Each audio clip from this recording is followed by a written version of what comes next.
What if some of the most famous monuments in the world were never meant to tell the story we've been taught?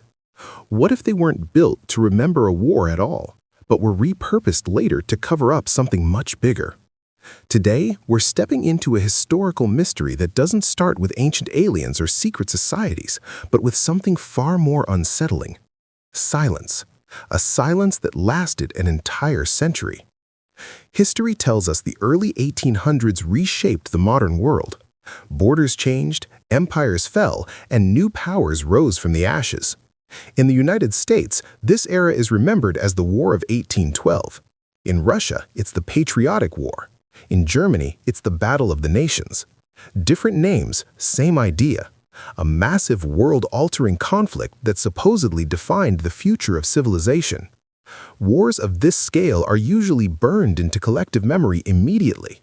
They're carved in stone, cast in bronze, and placed right in the center of cities so no one can ever forget what happened. But here's the first crack in the story. For the wars of the early 1800s, that didn't happen. Not right away, not even close. Instead of monuments rising while memories were still fresh, the world went quiet. No grand memorials, no massive temples of victory, no towering structures proclaiming triumph or mourning loss. Decades passed, then more decades, and still nothing. Only around 100 years later did the monuments suddenly appear, almost all at once, as if on command. That delay alone should make anyone uneasy. Human behavior around memory is predictable. We don't wait a century to honor trauma or victory. We react while emotions are raw and witnesses are still alive. After World War II, for example, memorials began appearing almost immediately. Within a few years, massive complexes were already open across Europe. Graves were formalized, monuments unveiled, and ceremonies held while soldiers, survivors, and grieving families were still there to see them. That's how memory works, or at least that's how it's supposed to work. Now imagine the opposite. Imagine a world with no television, no internet, no mass media, and a largely illiterate population. In that world, monuments aren't just symbols, they're the primary way governments communicate history to the public. Stone and metal replace newspapers and documentaries. And yet, for the wars that allegedly reshaped the 19th century, rulers chose to do nothing. No urgent commemoration, no immediate remembrance. Why?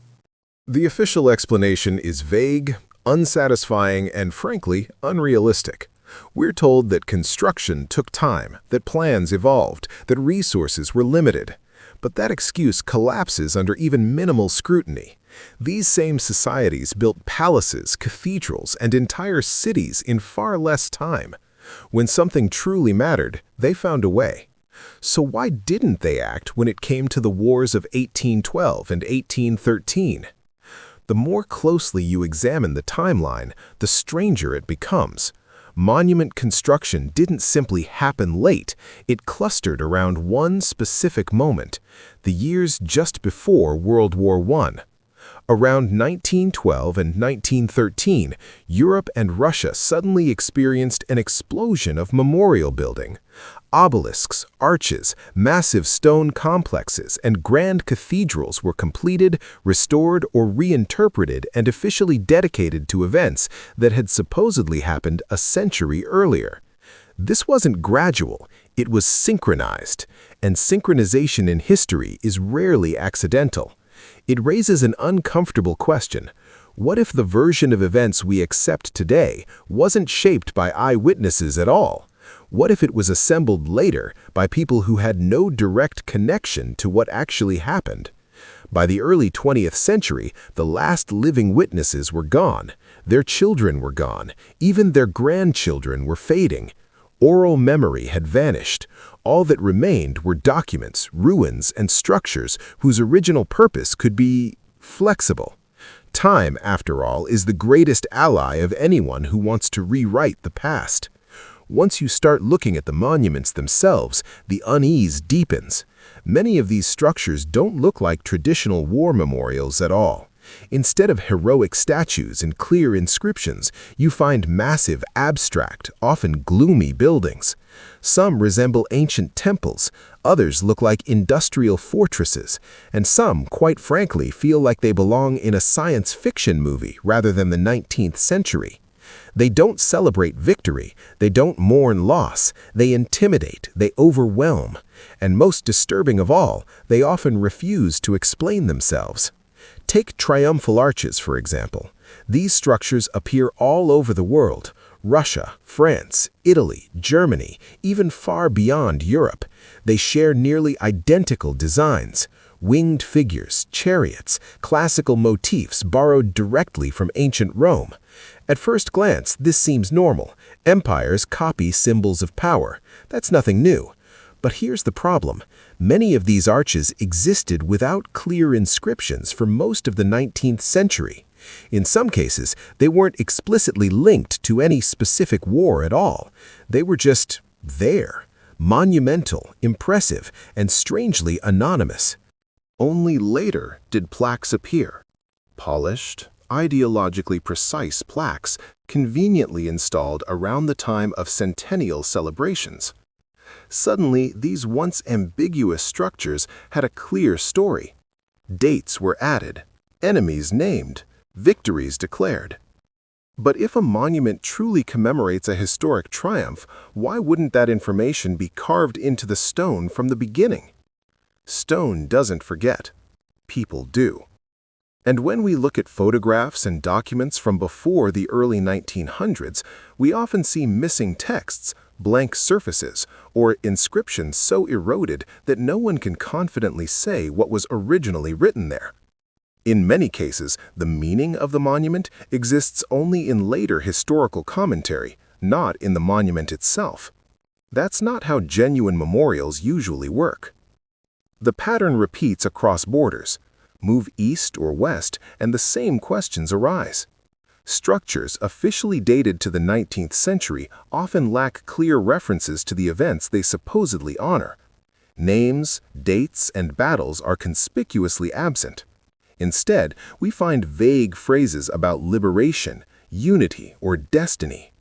Grand words that sound impressive but explain nothing.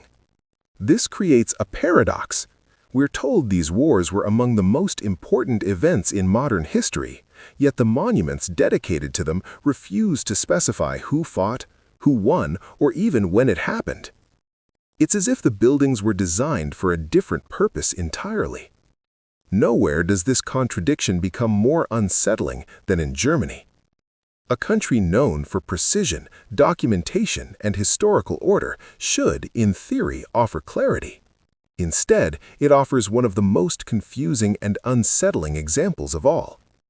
High above the landscape stands a massive circular structure, officially dedicated to liberation from Napoleon's forces.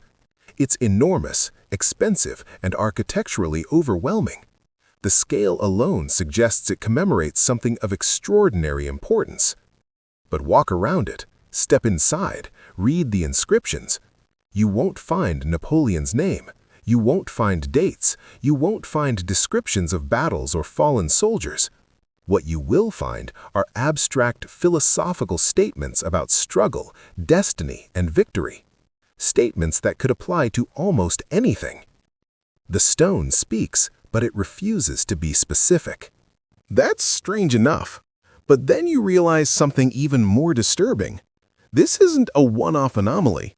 Similar structures appear elsewhere, following the same pattern: massive size, heavy symbolism, minimal historical detail. It's as if someone took existing monumental buildings and assigned them a convenient story long after they were built. Or worse, as if the buildings were never intended to preserve memory, but to project power, permanence, and something almost ritualistic. This brings us to another uncomfortable idea. What if the early 20th century wasn't commemorating the 19th century at all? What if it was trying to stabilize a narrative after something had gone terribly wrong? By the early 1900s, the world was on the brink of unprecedented upheaval. Empires were unstable, technology was accelerating, social structures were cracking. In times like these, controlling the past becomes a way to control the future. If you define where a nation came from, you define where it's allowed to go. And monuments are perfect tools for that. They don't argue, they don't change their story. They simply exist, towering over generations, silently reinforcing whatever meaning they're given. But only if people don't ask questions. And that's exactly what most of us haven't been encouraged to do. Think about it. When you stand in front of a massive stone monument, do you question its origin? Or do you accept the plaque as truth? Most people trust the label. After all, why wouldn't they? Who would go through the effort of building something so enormous just to lie about it? But history is full of examples where power reshaped reality, not through force alone, but through narrative. And narrative doesn't require truth. It requires repetition. By the time the centennial celebrations arrived in the early 1900s, repetition was easy. Newspapers, schools, ceremonies, and official histories all told the same story.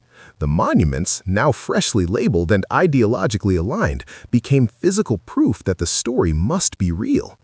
Because the stone was there, and stone feels eternal. Yet something about these structures still doesn't sit right. Their scale feels excessive, their aesthetics feel anachronistic, and their symbolism often clashes with the idea of simple military remembrance. Instead of honoring human sacrifice, they evoke something colder, older, almost inhuman, as if they weren't designed to comfort the living, but to impress something else entirely. This is where part 1 leaves us, with questions, not answers, with patterns, not conclusions. We've established that the timeline doesn't add up. We've seen that monuments appeared far too late to align with genuine collective memory. And we've noticed that many of these structures resist clear interpretation, even when officially labeled. In the next part, we'll go deeper. We'll examine specific monuments in detail, explore their symbols, and uncover contradictions that are far harder to explain away. Because once you start comparing these structures side by side, a disturbing possibility begins to emerge. What if these monuments weren't built to remember history, but to replace it? If you're ready to keep pulling this thread, make sure you're subscribed and stay with me for part 2. Because what comes next challenges not just what we know about the 1800s, but how history itself may have been constructed right in front of us. In part 1, we uncovered something deeply unsettling. A century-long silence. Monuments that appeared far too late. Structures that refused to clearly explain what they were built for. Now it's time to go deeper. Because when we stop looking at history as a timeline and start examining physical evidence, the story becomes far harder to ignore. Let's begin with Moscow. Official history tells us that the Triumphal Arch of Moscow is a proud symbol of victory over Napoleon. Designed by a celebrated architect, erected to honor Russian triumph, and inscribed with words meant to immortalize the sacrifice of soldiers. Simple, clean, patriotic. Except, it wasn't always that way. When researchers examined archival documents from the late 19th century, something strange emerged. For decades, this massive structure existed without a clear, fixed dedication to the War of 1812. In official records from the 1800s, it's often referred to simply as Triumphal Gates. No war mentioned, no enemy named, no dates carved into stone. That alone raises eyebrows. But the real shock comes from old photographs. Images taken before the early 1900s show that the inscriptions we see today were either missing, unreadable, or possibly never there at all. The very text that supposedly proves the monument's purpose seems to be a late addition. And we know exactly when clarity suddenly appeared. In 1912. As preparations began for the centennial celebration of the Battle of Borodino, the arch underwent a major restoration. Its surfaces were aggressively cleaned. old details erased, and brand new plaques were installed, polished and ideologically perfect, explaining exactly what the monument was meant to represent. From that moment on, the story became fixed. But here's the uncomfortable implication. Everything we know about the original purpose of this structure comes from historians writing in the 20th century, not from the monument itself. Until then, the stone was silent. And Moscow is not an exception. When we move west into Germany, the contradictions don't disappear. They multiply. Germany is famous for precision, documentation, and order. If anywhere preserved its past accurately, it should be here. Yet one of the most mysterious monuments in Europe stands right at its heart: the Hall of Liberation. Officially, this colossal structure was built in 1863 to commemorate the defeat of Napoleon and the liberation of German lands. Its scale suggests overwhelming national importance. 60 meters tall, massive stone walls, giant statues representing the ancestral tribes of the German people. This is not a modest memorial. This is a statement carved into the landscape. So naturally, you would expect clarity, dates, names, battles, enemies. You won't find them. Walk around the structure, examine the walls, step inside. Nowhere does it clearly mention Napoleon. Nowhere does it state 1813. Nowhere does it describe a specific historical event. Instead, you encounter abstract phrases about liberation, struggle, and victory. Beautiful words, but completely detached from time and place. One inscription reads like a philosophical reflection rather than a historical record. Another praises liberators without explaining who they liberated or from whom. Chronology is entirely absent. This creates a paradox. How can a monument supposedly dedicated to a specific war contain no specific references to that war? The simplest explanation is also the most disturbing. The monument may not have originally been intended as a war memorial at all.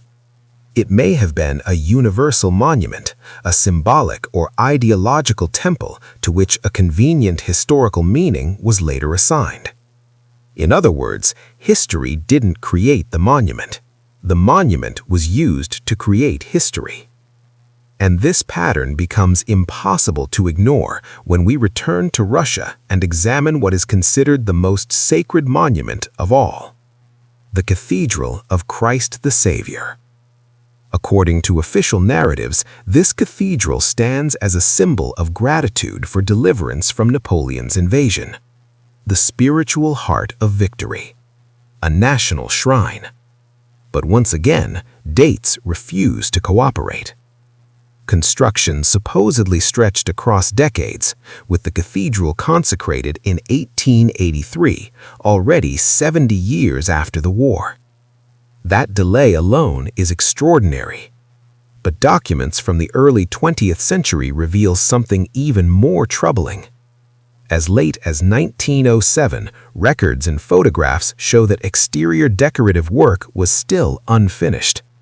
The building that was meant to symbolize 19th century triumph was still under construction as the centennial celebrations approached.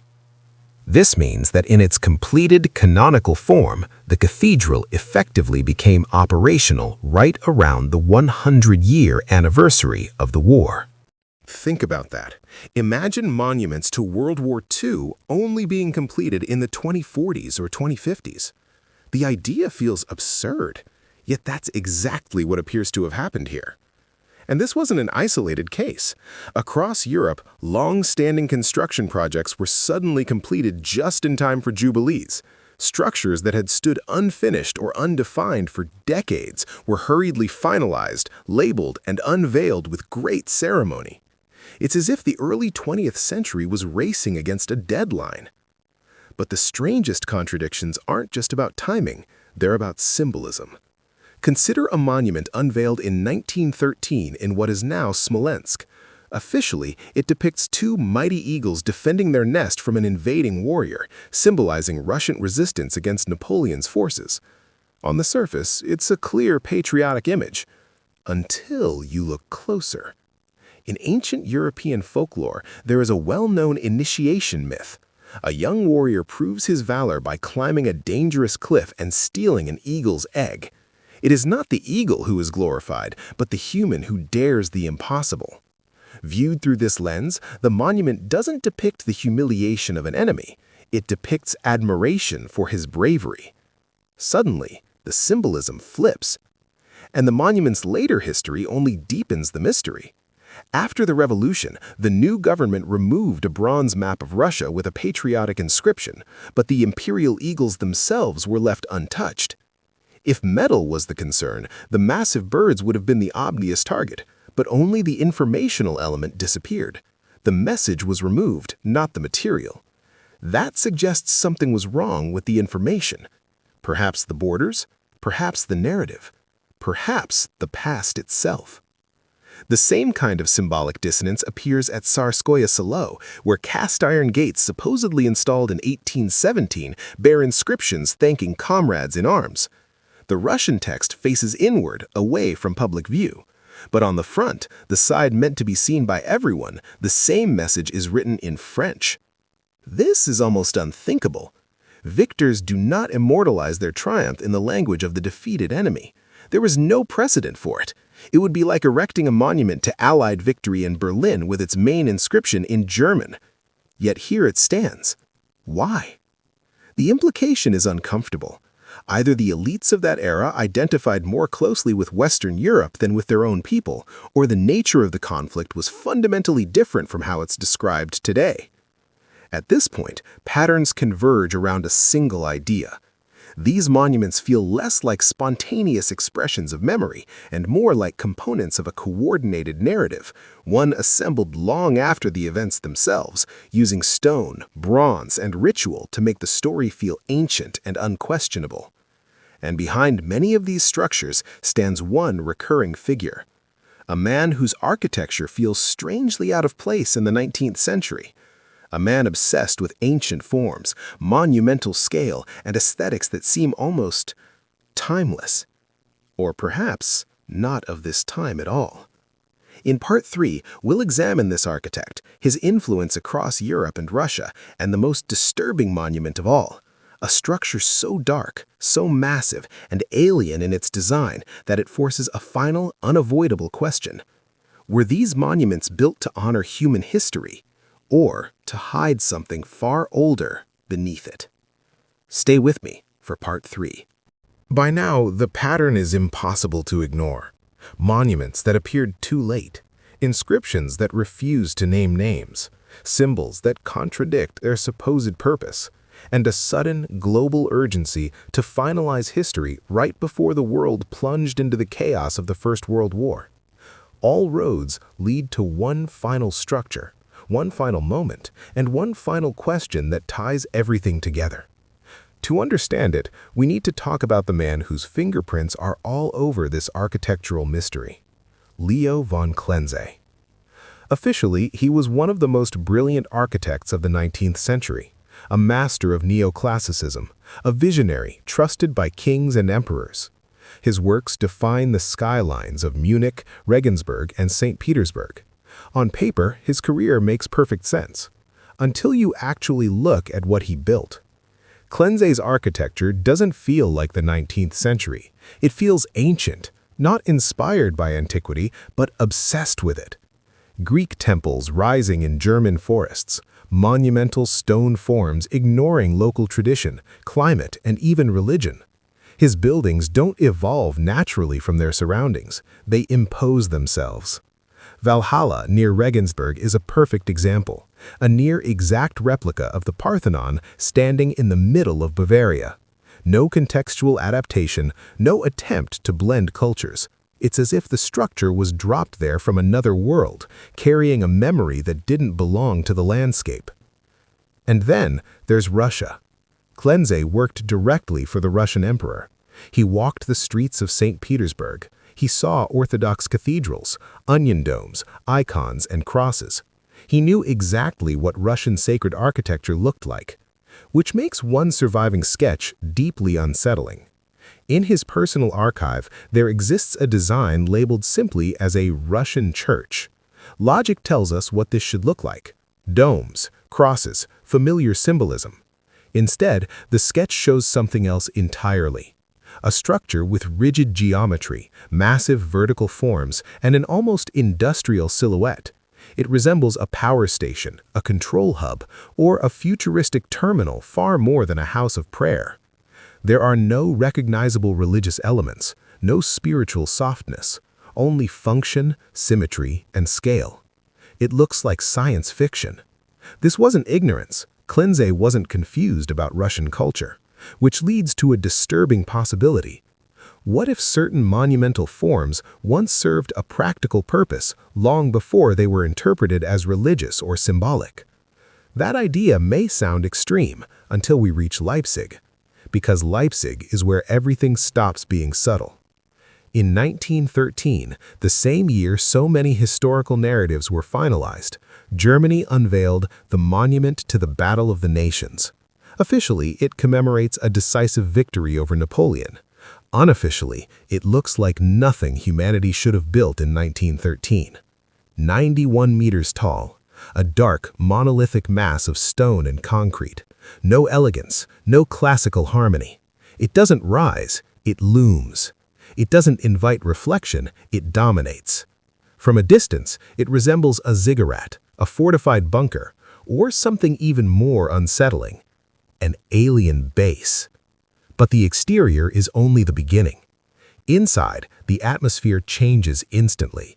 Light is swallowed by stone. Sound behaves strangely. Massive statues stand in a circular formation, emotionless, staring into eternity. These are not heroes, they are guardians. They don't protect the living, they watch over something else. At the center lies a chamber, often referred to as the crypt. A stone figure rests below, surrounded by colossal forms wearing masks that feel disturbingly modern. The visual resemblance to science fiction imagery is unavoidable. This space does not evoke mourning, it evokes containment, as if something is being preserved or restrained.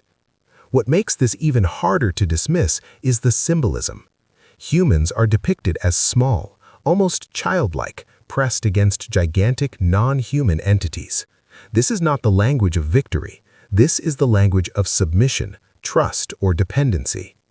Now ask yourself a simple question. Why would a monument dedicated to a war depict humanity as small and secondary? The official explanation collapses when we remember the historical reality of the Battle of Leipzig. Germans fought on both sides. Saxons supported Napoleon. Prussians and Austrians opposed him. It was a civil fracture, brother against brother. So what exactly is being celebrated here? Unity? Power? Eternity? Or survival after something far more catastrophic? At this point, the theory stops being optional. The monument to the Battle of the Nations does not function like a memorial. It functions like a temple, or a machine, or a relic whose original purpose no longer exists in living memory. And suddenly, all the earlier contradictions snap into place. The delayed monuments, the rewritten plaques, the abstract inscriptions, the missing dates, the French language on Russian victory dates, the removal of maps but not symbols, the rushed construction before 1914. What if the early 20th century wasn't remembering the 19th? What if it was covering it up?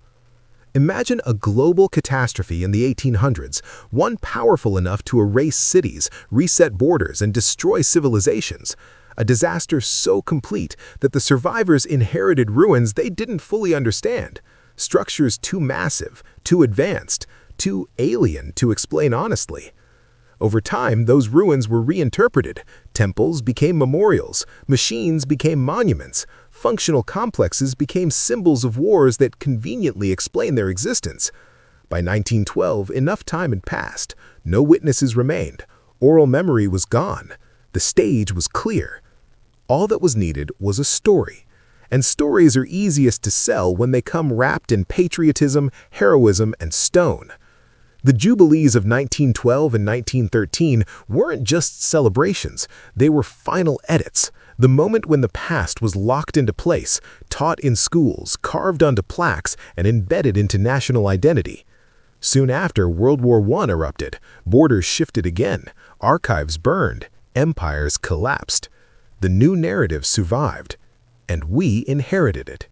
We live inside a version of history constructed just over 100 years ago, a version that explains ruins without admitting ignorance, a version that turns uncomfortable questions into settled facts. But stone remembers, even when people forget. The monuments are still there, silent, heavy, uncomfortable, watching generations pass beneath them, not explaining themselves, not confirming our stories, just waiting.